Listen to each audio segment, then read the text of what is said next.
ઉના તાલુકાના દેલવાડા ગામે ખુખાર દીપડો વાડી વિસ્તારમાં આટાફેરા મારતા હોય તેવો વિડીયો સીસીટીવી કેમેરામાં કેદ થતાં આ વિડીયો સોશિયલ મીડિયામાં હાલ વાયરલ થયો છે.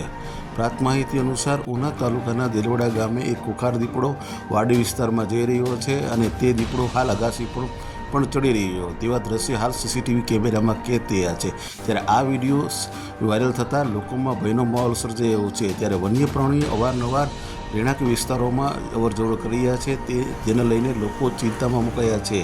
ત્યારે ઉના તાલુકાના દરેક સમાચાર તથા લોકલ સમાચાર જોવા માટે અમારી ઉના ન્યૂઝ ચેનલને સબસ્ક્રાઈબ કરો તથા ધંધાકીય જાહેરાત આપવા માટે અમારો સંપર્ક કરો. આ જ સમાચાર આ પબ્લિક એપ પર જોતા હોય તો તે આઈડી અમારી ફોલો કરો. આ જ સમાચાર ફેસબુક આઈડી પર જોતા હોય તો તે આઈડી અમારી ફોલો કરો. ધન્યવાદ.